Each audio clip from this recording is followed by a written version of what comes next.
চতুরঙ্গের আজকের অনুষ্ঠানে আপনাদের সবাইকে স্বাগত।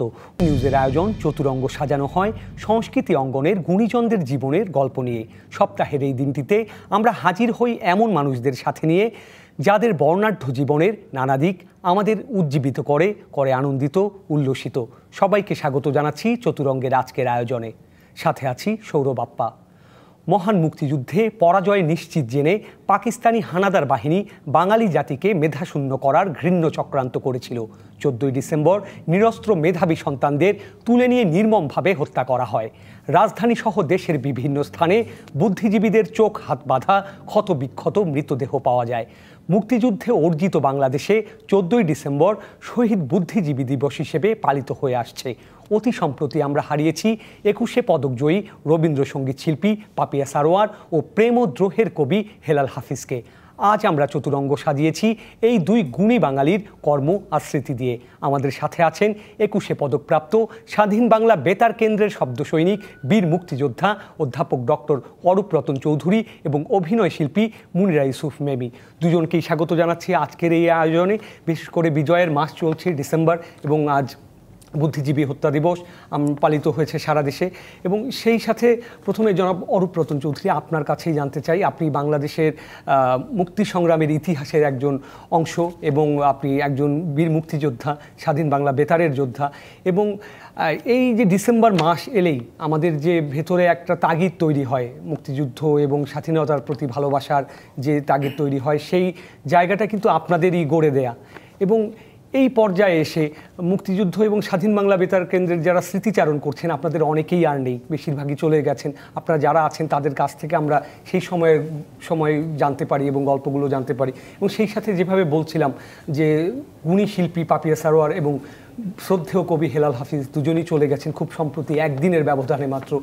সব কিছু মিলিয়ে আজকের আমরা এই আয়োজন সাজিয়েছি। এবং আপনার কাছে প্রথমেই জানতে চাচ্ছি, যদি ছোট্ট করে হলেও স্বাধীন বাংলা বেতারের কোনো স্মৃতি দিয়ে আজকের আয়োজন আমরা শুরু করতে পারি। ধন্যবাদ আপনাকে।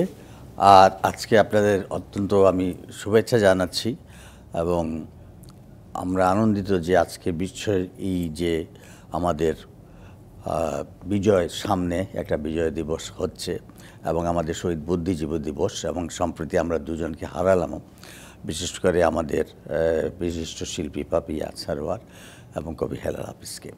তো আপনি যেটা বলছেন, স্বাধীন বাংলা বেতার কেন্দ্রে আমরা যখন মুক্তিযুদ্ধে ছিলাম তখন কিন্তু এই যে আমাদের 14ই ডিসেম্বর যে বুদ্ধিজীবী হত্যা দিবস, সেটা কিন্তু আমাদের তখন আমরা স্বাধীন বাংলা বেতারে বসে শুনতে পাই এবং আমরা তখন অত্যন্ত একটা দ্বিধার দ্বন্দ্বের মধ্যে ছিলাম যে আমরা কবে স্বাধীন হয়ে দেশে ফিরব এবং মুক্তিযুদ্ধটা কখন শেষ হবে।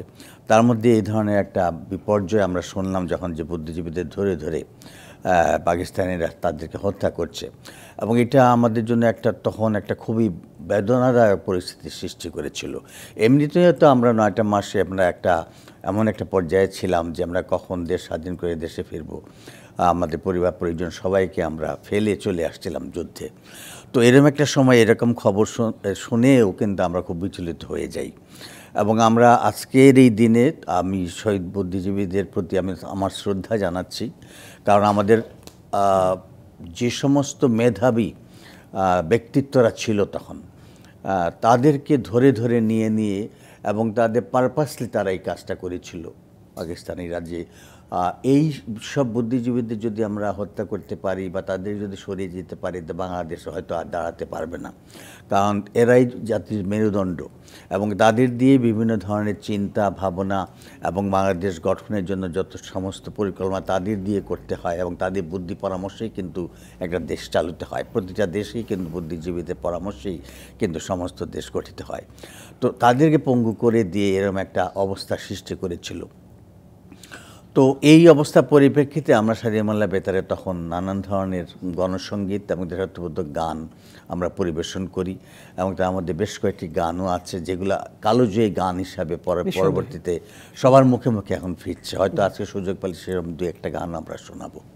অবশ্যই আমরা আপনার কাছে গান শুনতে চাইবো। তার আগে আমাদের আরেকজন অতিথি যারা মুনিরা ইউসুফ মিমি, আপনার কাছে জানতে চাচ্ছি, যেটা আমাদের শ্রদ্ধেয় অরূপরতন চৌধুরী বলছিলেন যে 14 ডিসেম্বর বুদ্ধিজীবী হত্যার মধ্য দিয়ে বাংলাদেশের কিন্তু বুদ্ধিবৃত্তিক জায়গাটা এবং দর্শন থেকে শুরু করে আমাদের অন্যান্য যে বুদ্ধিবৃত্তিক জায়গাগুলো এবং এই সাংস্কৃতিক পরিমণ্ডলও কিন্তু অনেকটা প্রভাব পড়েছে, এবং সেই প্রভাব আসলে বর্তমান এই বাস্তবতা আপনি কেমন দেখতে পান? কারণ আমাদের এই শহীদুল্লাহ কায়সার, মুনির চৌধুরী, ডক্টর গোবিন্দচন্দ্র দেব এদের মতো যে অজস্র বুদ্ধিজীবী যারা ছিলেন এবং যারা দেশের সমস্ত যারা বুদ্ধিভিত্তিক জায়গাগুলোকে এবং সাংস্কৃতিক এবং ঐতিহাসিক জায়গাগুলোকে যারা নিয়ন্ত্রণ করতেন বা দিক নির্দেশনা দিতেন, তাদের ঘাটতি এই সময়ে এসে কিভাবে অনুভব করছেন? অবশ্যই অনুভব করছি অনেক। প্রথমে আমি আজকে শহীদ বুদ্ধিজীবী দিবস, তাদের প্রতি আমি শ্রদ্ধা জানাচ্ছি আর তাদের পরিবারের প্রতি শোক জানাচ্ছি। আর বিজয়ের মাস, এটাও একটা, একদিকে শোক একদিকে আনন্দ। আমরা হারাই আবার আনন্দ পাই, আসলে শোকই আমাদের শক্তি। আর কালজয়ী সেই উপন্যাস, সেই যে যারা কবি সাহিত্যিক ছিলেন তাদের ঘাটতি প্রচণ্ড রকম অনুভব করছি, এটা অস্বীকার করার কিছু নেই। একটা জেনারেশন গ্যাপ হয়ে গেছে, এটা আমি মনে করি যে সাংস্কৃতিক অঙ্গনে একটা গ্যাপ হয়ে গেছে আমাদের। আমরা যখন টেলিভিশনে নাটক করতাম, সেই নাটকের গল্পগুলো ছিল পারিবারিক, পরিবারের দাদি নানি, বড় ভাই, চাচা, মানে একটা পরিবারের গল্প থাকতো, এবং এটাই তো মানুষ এটা দেখে অনেক কিছুই শিখতে পারতো। তো সেই পারিবারিক গল্পগুলো নাটক থেকেও সরে গেছে, এই পরিবারগুলো আস্তে আস্তে ছোট হয়ে যাচ্ছে বাস্তবেও আমাদের। তারপরেও আমি হতাশ হব না, হতাশ হবার কিছু নেই। জেনারেশন গ্যাপ হবে, কেউ যে ভালো লিখছে না, ভালো গল্প উপন্যাস হচ্ছে না বললে ভুল হবে। এখন এত হচ্ছে, তো এই জায়গাটা আমার একটা অনুরোধ আছে এবং আবেদন, যাই হোক অভিযোগও আছে, সেটা হচ্ছে যে সিলেক্টিভ হওয়া উচিত একটা চ্যানেলের, বা আমরা যারা অভিনয় করি সিলেক্টিভ হওয়া উচিত। এটা হলে না তখন খারাপটা একসময় বন্ধ হয়ে যাবে, ভালোটাই টিকে থাকবে। অবশ্যই আমরা আশাবাদী, সেই আশাই রাখছি আমরা। ডক্টর অরূপরতন চৌধুরী, যেহেতু দীর্ঘদিন ধরে আপনি দন্ত চিকিৎসার সাথে যুক্ত আছেন এবং সামাজিক বিভিন্ন আন্দোলনের সাথেও আপনি যুক্ত, এবং সেই সাথে নিজের গানটাও চালিয়ে যাচ্ছেন, এবং আপনার সহকর্মী পাপিয়া সারোয়ার সম্প্রতি উনি প্রয়াণ ঘটেছে ওনার, এবং তার সাথেও তো নানান স্মৃতি। পাপিয়া সারোয়ার আসলে আমাদের তুলনামূলক বলা যেতে পারে মানে যার খ্যাতির চেয়ে যার দ্যুতিটা অনেক বেশি ছিল, এবং যিনি আসলে পরিচিতি বা সম্মাননা যতটুকু পেয়েছেন তার চেয়ে অনেক বেশি গুণী ছিলেন। আপনার জায়গা থেকে পাপিয়া সারোয়ারের যোগ্যতা এবং তার দক্ষতাকে আপনি কিভাবে দেখবেন? অবশ্যই আমাদের বয়স প্রায় সমসাময়িক, পাপিয়া এবং আমি প্রায় বন্ধুর মতোই ছিলাম, এবং সে তখন চলে গিয়েছিল বাংলাদেশ থেকে প্রথম শান্তিনিকেতনে এই রবীন্দ্রসঙ্গীতের উপর উচ্চতর প্রশিক্ষণ দিতে, এবং সেটি কিন্তু প্রথম বাংলাদেশের সাংস্কৃতিক একটা যে চুক্তি ছিল তার প্রথম ভাবেই সে কিন্তু গিয়েছিল শান্তিনিকেতনে, এবং সেটা কমপ্লিট করে দেশে ফিরে আসে এবং গান বাজনার সঙ্গে আরও বেশি জড়িত হয়ে যায়। তো রবীন্দ্রসঙ্গীত একটা সময়, সেই সময় আমাদের সময় খুব গুটি কয়েক শিল্পী ছিলাম আমরা, এবং তার মধ্যে পাপিয়া সারোয়ার কিন্তু অন্যতম একজন কণ্ঠশিল্পী ছিল।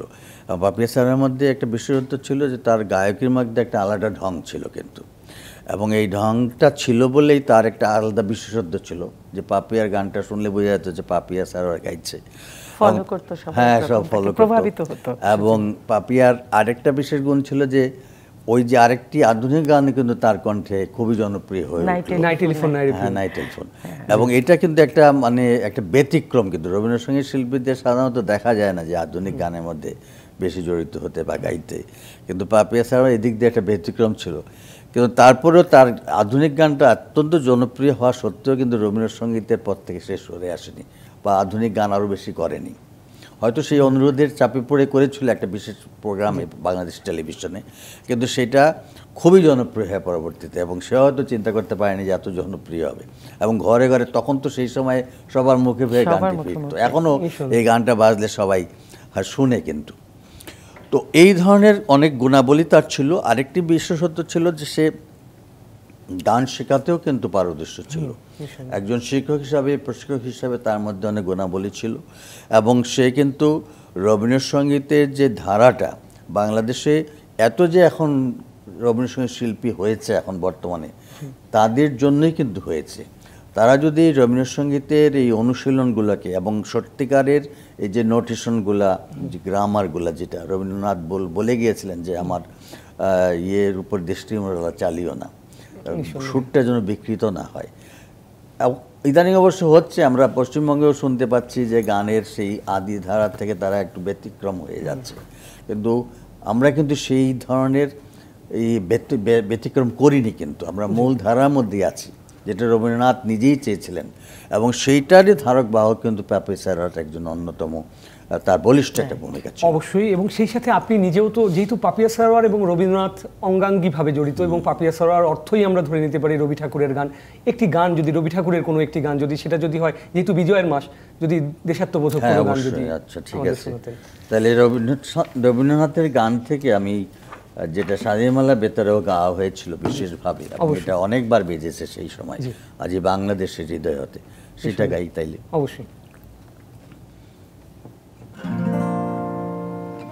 আজ বাংলাদেশের হৃদয় হতে কখন আপনি তুমি এই অপরূপ রূপে বাহির হলে জননী।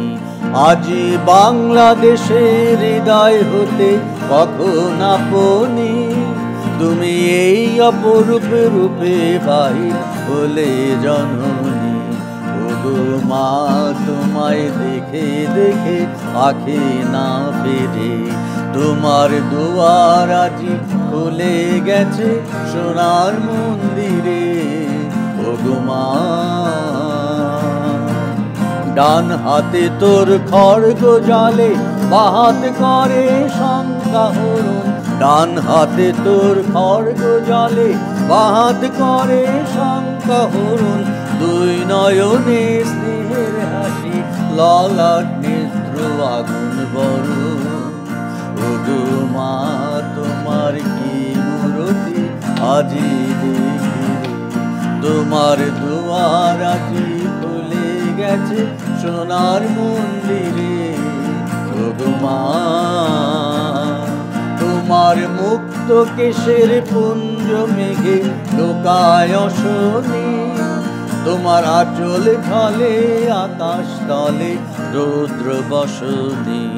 ওগো মা তোমায় দেখে দেখে আঁখে না ফেরে, তোমার দুয়ার আজি খুলে গেছে সোনার মন্দিরে। ওগো মা আজি বাংলাদেশের হৃদয় হতে কখন আপনি তুমি এই অপরূপ রূপে বাহির হলে জননী। ওগো মা তোমায় দেখে দেখে আঁখে না ফেরে, তোমার দুয়ার আজি খুলে গেছে সোনার মন্দিরে। ওগো মা। অসংখ্য ধন্যবাদ এবং শুভেচ্ছা আপনাকে। মেমেপা, এবার আপনার কাছ থেকে, যেহেতু আপনি অভিনয়ের পাশাপাশি বাচিক শিল্পী হিসেবেও কাজ করেন, আবৃত্তি করেন, আজকে যেহেতু আমরা শ্রদ্ধেয় হেলাল হাফিজকেও স্মরণ করছি, কোনো একটি হেলাল ভাইয়ের যদি কোনো একটি কবিতা যদি আপনি আমাদের শোনাতেন দর্শকদের জন্য। আমার শুরুতেই একটা ভুল হয়ে গেছে আসলে। শ্রদ্ধেয় কবি এবং জনপ্রিয় কণ্ঠশিল্পী পাপিয়া সারোয়ার, তাদের আত্মার প্রতি আমার শ্রদ্ধা জানাচ্ছি, স্মরণ করছি। আসলে অনেক সময় অনেক কিছু ভাষা হারিয়ে ফেলি, মানে খারাপ লাগাটা ভালো লাগাটা অনেক সময় ভালো করে বলতেও পারি না। তো হেলাল হাফিজের অনেক কবিতা আমার প্রিয়, একটা বলি, একটি পতাকা পেলে। একটি পতাকা পেলে, কথা ছিল একটি পতাকা পেলে আমি আর লিখব না বেদনার অঙ্কুরিত কষ্টের কবিতা। কথা ছিল একটি পতাকা পেলে ভজন গায়িকা সেই সন্ন্যাসিনী সবিতা মিস্ট্রেস ব্যর্থ চল্লিশে বলবেন, পেয়েছি পেয়েছি। কথা ছিল একটি পতাকা পেলে পাতাকুড়নির মেয়ে শীতের সকালে ওম নেবে জাতীয় সঙ্গীত শুনে পাতার মর্মরে।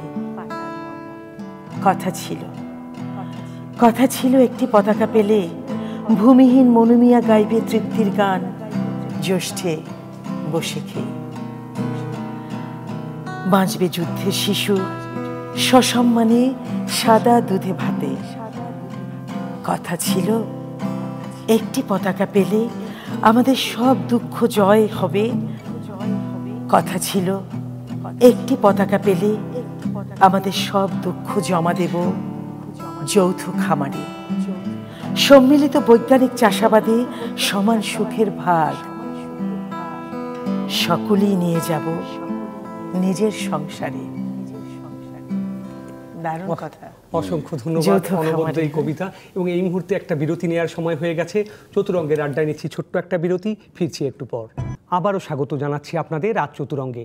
আজ আমাদের সাথে আছেন 21শে পদকপ্রাপ্ত স্বাধীন বাংলা বেতার কেন্দ্রের কণ্ঠযোদ্ধা, বীর মুক্তিযোদ্ধা অধ্যাপক ডক্টর অরূপ রতন চৌধুরী এবং অভিনয় শিল্পী মুনিরা ইউসুফ মেমি। দুজনকে আবারও স্বাগত জানাচ্ছি আজকের এই আয়োজনে।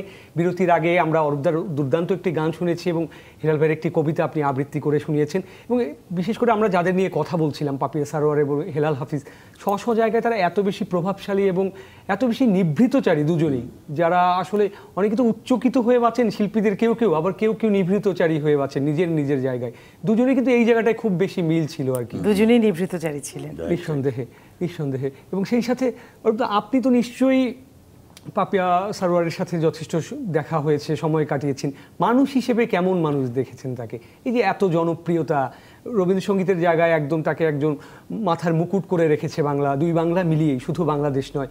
সেই সাথে তার আধুনিক গানেও সমান দক্ষতা। তারপর ব্যক্তি মানুষটা তিনি কেমন ছিলেন?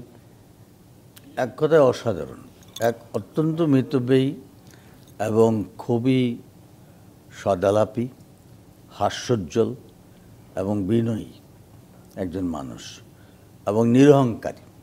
আমি বলবো তার মধ্যে কোনো অহংকার ছিল না, এবং খুবই বিনয়ী একজন শিল্পী। মানে শিল্পীদের যেসব গুণাবলী থাকা উচিত আমি মনে করি, কারণ আমরা তো অনেক বড় বড় শিল্পীদের দেখে বড় হয়েছি, এবং আমাদের উস্তাদরাও যারা ছিলেন সেই সময়, আমি বলছি অজিত রায়ের কথা, শেখ লুৎফুর রহমান ভাইয়ের কথা, আব্দুল লতিফ ভাইয়ের কথা বলছি, জাহিদুর ভাইয়ের কথা বলছি, তাদের সময় থেকে আমরা দেখে আসছি। এই ধারাবাহিকতার মধ্যেই ছিল পাপিয়া সারোয়ার, এবং তার মধ্যে নম্রতা, ভদ্রতা এবং বিনয়ী এবং সদাহাস্য, সবসময় একটা হাসি মুখ ছিল। এটা কিন্তু খুবই মানে বিরল, দেখা যায় না। হ্যাঁ, পরিচ্ছন্ন মানুষ। এবং গানের প্রশংসা করলে অনেক সময় বলতেন, হ্যাঁ ঠিক আছে, আমি তো অত ভালো গাইতে পারিনি, কিন্তু চেষ্টা করেছি।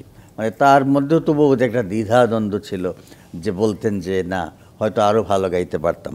এই যে অতৃপ্তিটা শিল্পীদের মধ্যে কিন্তু এটা থাকে, এবং যেসব শিল্পীর মধ্যে এগুলো থাকে তারা কিন্তু আরও বেশি পারফরমেন্সের দিক দিয়ে আরও পারফেক্ট হয়, এবং সবসময় চর্চার মধ্যে থাকে, এবং পাপিয়া সারোয়ারের সেই গুণাবলী ছিল।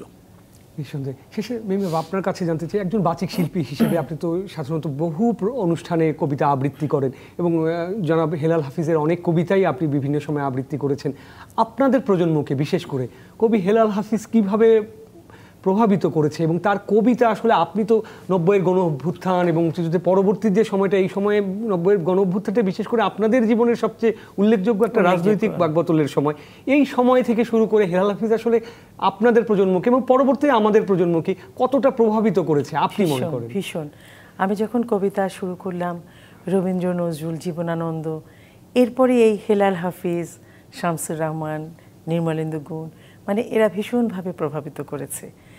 এবং এই কবিতাগুলো মনে হয় কি যে খুব সহজে পড়তে পারছি, মানে একদম ভেতরে নিতে পারছি কবিতাগুলো, মনে হচ্ছে এই তো ছবির মতো দেখতে পাচ্ছি। আর আসলে কবিতা জিনিসটা তো সুর নেই, তাল নেই, লয় নেই, কিন্তু এটা সুর, আবার সবকিছুই আছে, এবং সেই সবকিছুটা ফিল করা, একটা সম্পর্ক তৈরি করা।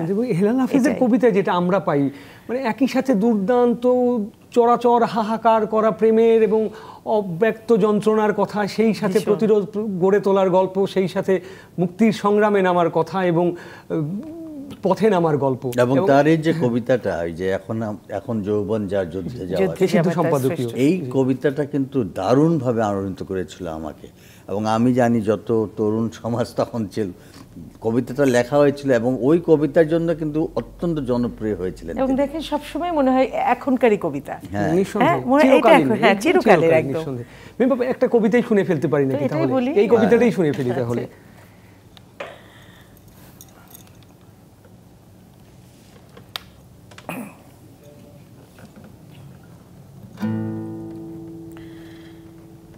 নিষিদ্ধ সম্পাদকীয়। এখন যৌবন যার, মিছিলে যাবার তার শ্রেষ্ঠ সময়। এখন যৌবন যার, যুদ্ধে যাবার তার শ্রেষ্ঠ সময়। মিছিলে সব হাত, কণ্ঠ, পা এক নয়, এক নয়। সেখানে সংসারই থাকে, সংসার বিরাগী থাকে। কেউ আসে রাজপথে সাজাতে সংসার, কেউ আসে জ্বালিয়ে বা জ্বালাতে সংসার। শাশ্বত শান্তির যারা, তারাও যুদ্ধে আসে, অবশ্য আসতে হয় মাঝে মধ্যে। অস্তিত্বের প্রগাঢ় আহ্বানে কেউ আবার যুদ্ধবাজ হয়ে যায় মোহরের প্রিয় প্রলোভনে। কোনো কোনো প্রেম আছে, প্রেমিককে খুনি হতে হয়। যদি কেউ ভালোবেসে খুনি হতে চান, তাই হয়ে যান। উৎকৃষ্ট সময় কিন্তু আজ বয়ে যায়। এখন যৌবন যার, মিছিলে যাবার তার শ্রেষ্ঠ সময়। এখন যৌবন যার, যুদ্ধে যাবার তার শ্রেষ্ঠ সময়। অসাধারণ, অসাধারণ। আসলে এই কবিতাগুলো চিরকালীনই, যেটা বলছিলাম আমরা। কারণ মানুষের ইতিহাসে তো, বিবর্তনের ইতিহাসে সংগ্রাম কখনো শেষ হয় না, মিছিলও শেষ হয় না, মানুষের যুদ্ধও শেষ হয় না কখনো। এই কারণে এই কবিতাগুলো আসলে চিরকালীন। সবসময় মানে এই যে এখনকারই কবিতা। অবশ্যই। এবং ডক্টর অরূপরত্ন চৌধুরী, আপনার কাছে জানতে চাচ্ছি, বিশেষ করে যে মহান বিজয়ের মাস চলছে, বিশেষ করে আপনারা যখন প্রথম মুক্তিযুদ্ধে অংশ নিতে গেলেন, যে স্বাধীন বাংলা বেতার কেন্দ্রে যাবেন এবং আপনাদের শৈল্পিক যে প্রতিভা, সেটা দিয়েই আপনারা শত্রুর মোকাবেলা করবেন এবং মুক্তিযোদ্ধাদের মনোবল বৃদ্ধি করবেন, কি তাগিদ ভিতর থেকে অনুভব করেছিলেন? আসলে আমি তো তখন ঢাকা ডেন্টাল কলেজের প্রথম বর্ষের ছাত্র, 18 বছর বয়স, এবং ওই সময় এই যে কবিতার সঙ্গে মিলে যাচ্ছে সব। এখন যৌবন যা, যুদ্ধে যাওয়া। আসলে এই যৌবনটা এমন একটা সময় যেটা যুদ্ধে, ওই যে আমি চলে গেছি, যে আমি নিজে যখন পৌঁছে গেলাম ওইখানে আগরতলাতে ওই শরণার্থী শিবিরে, আমি নিজেকে চিমটি কেটে আমি বিশ্বাস করছিলাম না যে আসলে আমি আসলাম কিনা। মানে অভূতপূর্ব একটা, এবং সেটা মাতৃভূমির টানে এবং একটা স্বদেশ প্রেম আমার মধ্যে ছিল, যেটার থেকে আমি অনুভব করছিলাম যে আমার দেশটাকে আমাকে স্বাধীন করতেই হবে। এবং আরও হাজার লক্ষ যেভাবে চলে গিয়েছে মুক্তিযোদ্ধারা, যুদ্ধ করছে শুনতে পাচ্ছি তখন, কিন্তু স্বাধীন বাংলা বেতার অলরেডি শুরু হয়ে গেছে, তখনই আমি গেলাম। তো আমাকে সেটা খুবই মানে উৎসাহিত করেছিল যে আমাদের শিল্পীরাই তো এখানে গান করছে এখন, এবং তাদের সঙ্গে তো আমারই যাওয়ার কথা, আমি কেন ঘরে বসে আছি।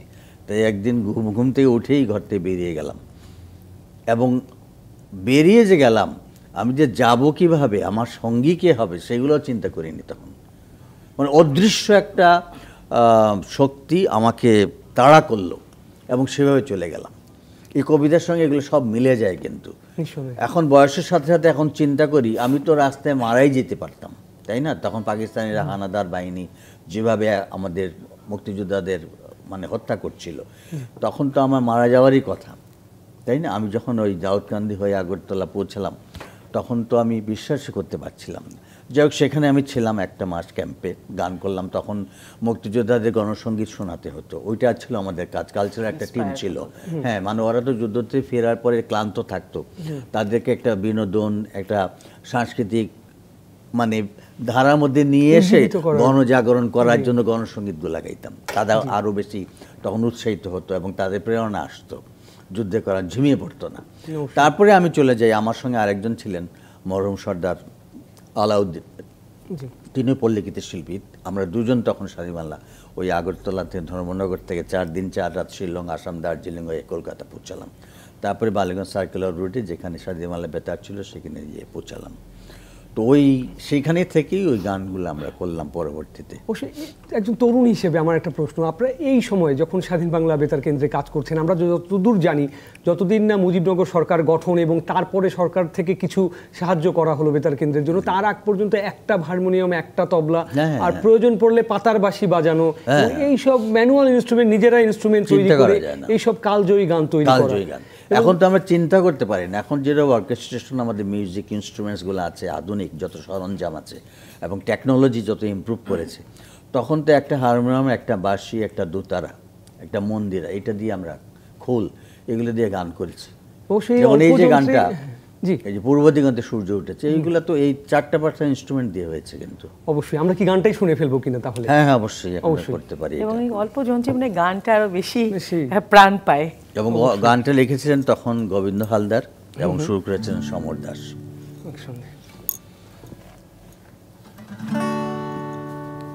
পূর্ব দিগন্তে সূর্য উঠেছে, রক্ত লাল রক্ত লাল রক্ত লাল, জোয়ার এসেছে গণসমুদ্রে, রক্ত লাল রক্ত লাল রক্ত লাল, বাদল ছেড়ার হয়েছে কাল, হয়েছে কাল, হয়েছে কাল, হয়েছে কাল, বাদল ছেড়ার হয়েছে কাল, হয়েছে কাল, হয়েছে কাল, হয়েছে কাল, জোয়ার এসেছে গণসমুদ্রে, রক্ত লাল রক্ত লাল রক্ত লাল।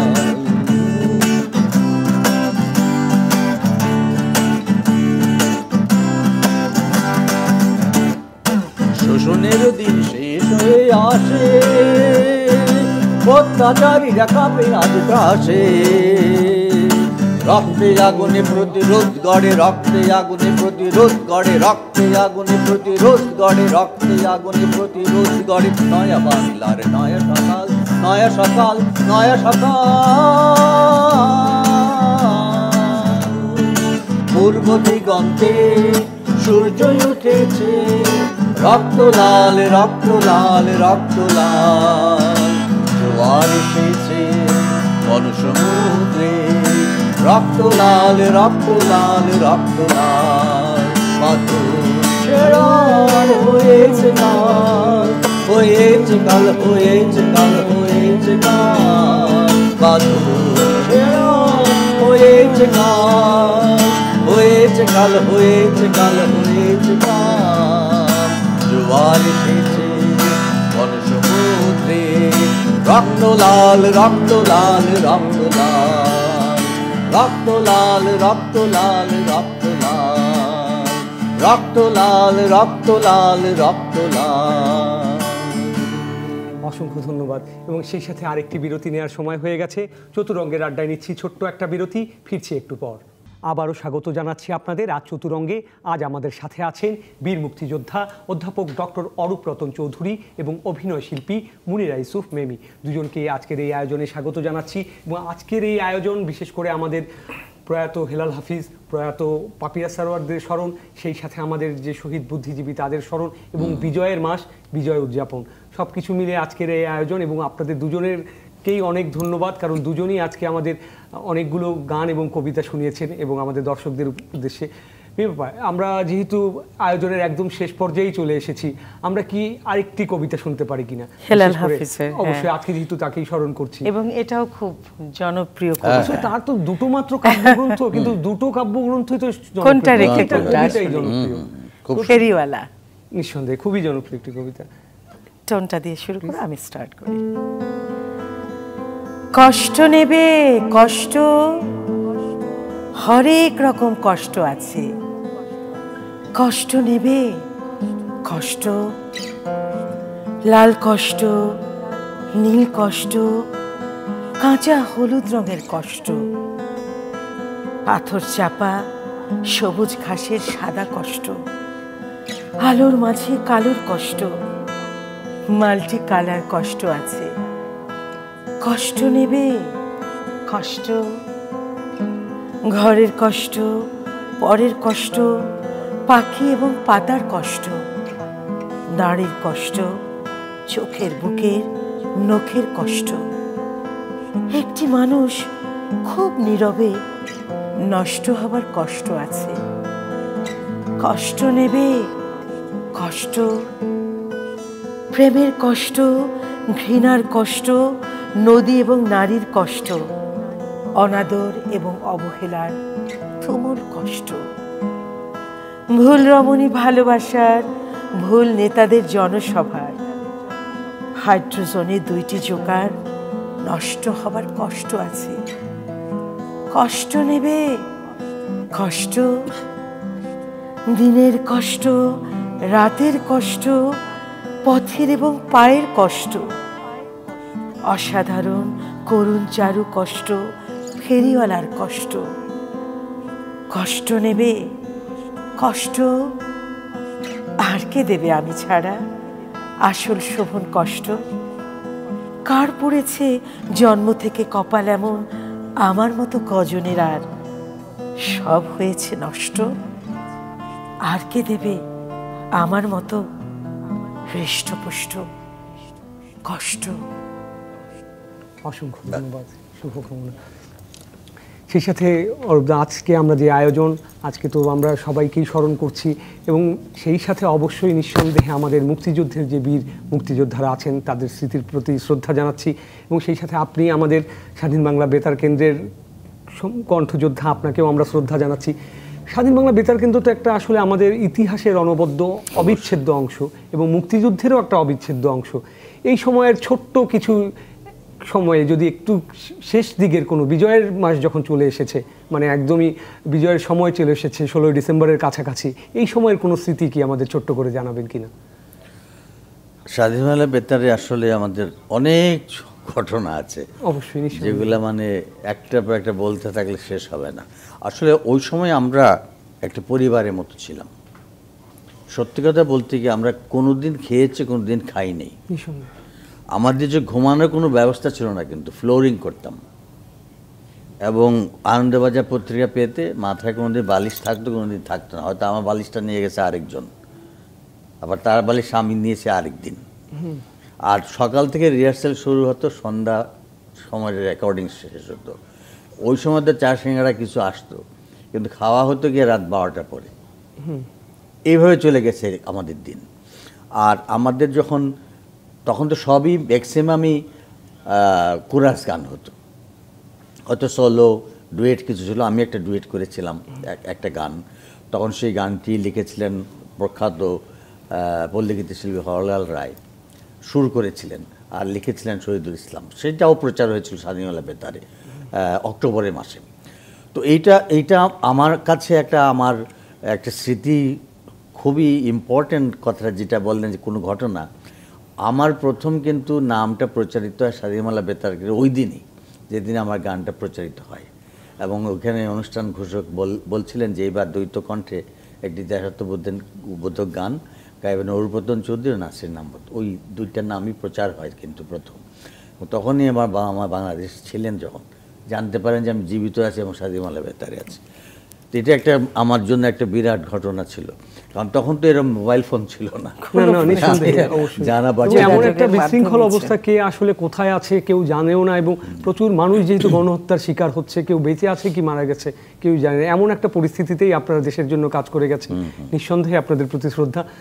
আমরা আজকের আয়োজন একদমই শেষ পর্যায়ে চলে এসেছি এবং আজকের আয়োজন আমাদের শেষ করতে হবে। তার আগে যদি আপনি একটি গান শোনাতেন, এবং এই গান শোনার আগে আমরা দর্শকদের কাছ থেকে আজকে বিদায় নিয়ে আসবো। চতুরঙ্গে এই ছিল আজকের আয়োজন। সঙ্গে থাকুন ডিবিসি নিউজের এবং আমরা একটি স্বাধীন বাংলা বেতার কেন্দ্রের গান ডক্টর অরূপরতন চৌধুরীর কণ্ঠ থেকে শুনতেই আজকের আয়োজন আমরা শেষ করছি।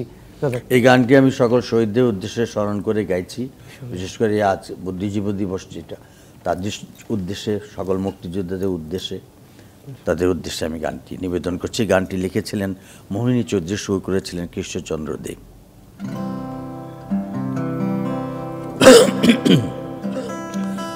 মুক্তির মন্দির সোপান তলে কত প্রাণ হলো বলিদান, লেখায় আছে অশ্রু জলে। মুক্তির মন্দির সোপান তলে কত প্রাণ হলো বলিদান, লেখা লেখায় আছে অশ্রু জলে। কত বিপ্লবী বন্ধু রক্তে রাঙা, বন্দিশালার ওই শিকল ভাঙা। কত বিপ্লবী বন্ধু রক্তে রাঙা, বন্দিশালার ওই শিকল ভাঙা। তারা কি ফিরবে আজ, তারা কি ফিরবে আজ সুপ্রভাতে? যত তরুণ অরুণ গেছে আস্থা তলে, মুক্তির মন্দির সোপান তলে কত প্রাণ হলো বলিদান। লেখায় আছে অশ্রু জলে।